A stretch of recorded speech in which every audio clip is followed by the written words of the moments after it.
याद दिलाना चाहता हूं कि विषय सिर्फ चुनाव का नहीं है, यह भारत की सुरक्षा और अस्मिता का भी विषय है।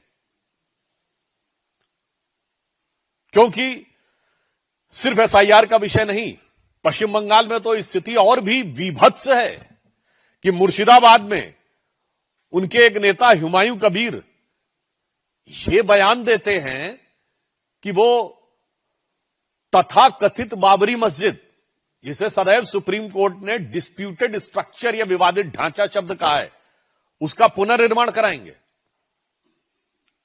और इसके ऊपर या तो इंडी गठबंधन के लोग मौन हैं या समर्थन कर रहे हैं।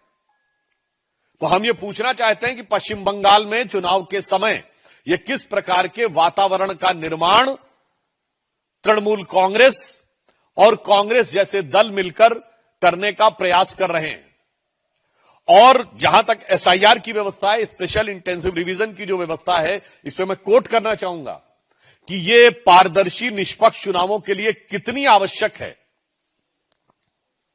कि बाबा साहब अंबेडकर ने 18 अप्रैल 1950 को संसद में अपने भाषण में स्पष्ट रूप से कहा है कि परंपरा तो यह थी कि हर 6 महीने में मतदाता सूची का संशोधन हो, परंतु व्यवहारिक दृष्टि से इसमें संसाधन और समय बहुत लगने की संभावना रहती है, इसलिए कम से कम साल में एक बार मतदाता सूची का संशोधन होना चाहिए ताकि व्यवस्थित ढंग से पारदर्शी चुनाव हो सकें। बाबा साहब Ambedkar in parliament of India on 18 अप्रैल 1950। और ये बताइए, लोग कहते हैं 20 साल बाद भी नहीं होना चाहिए। तो हम पूछना चाहते हैं कि संविधान बनाने वाले हमारे संविधान निर्माताओं ने और ड्राफ्टिंग कमेटी के चेयरमैन बाबा साहब अंबेडकर ने जो विचार व्यक्त किए थे, आप उसके खिलाफ क्यों खड़े हैं? अच्छा चलिए, आपको संविधान निर्माताओं के विचारों की कोई कदर नहीं है, तो ममता बनर्जी जी ने स्वयं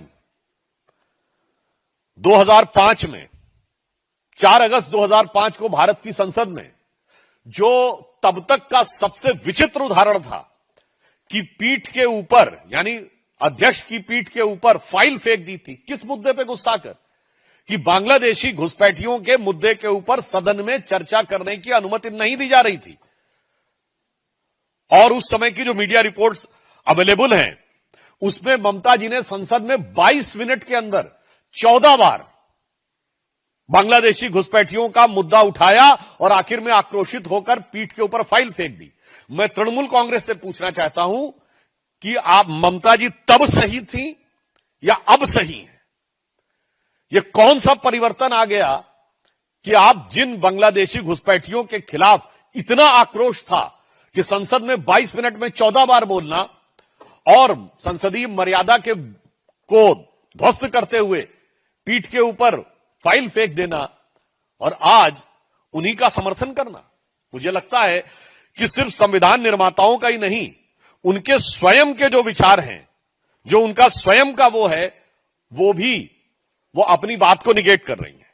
मैं एक और आज उन सूचियों में सही लोगों की पहचान क्यों आवश्यक है, सही लोगों की पहचान क्यों आवश्यक है, ताकि कोई विदेशी घुसपैठियों के माध्यम से भारत की सत्ता को हड़पने का प्रयास या किसी राज्य में सत्ता को हड़पने का प्रयास न करे। इस संदर्भ में मैं पुनः ममता बनर्जी जी के द्वारा भारत की संसद में इसी दिए गए एक बयान को आपको सुनाना चाहता हूं।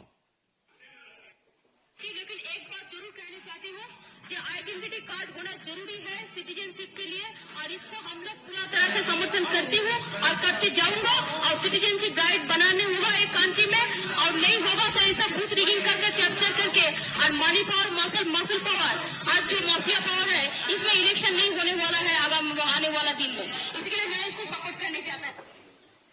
अब बताइए, वो स्वयं कह रही हैं कि आइडेंटिटी स्थापित होनी चाहिए, क्योंकि उस समय आई कार्ड ही होते थे।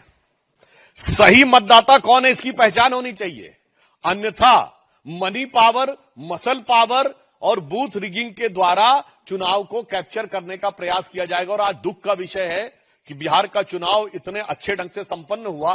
किसी दौर में बिहार के चुनाव में बहुत सारी हिंसा की घटनाएं आती थी, कुछ नहीं हुआ। आज पश्चिम बंगाल के ही चुनाव में सबसे ज्यादा हिंसा की घटनाएं आती हैं।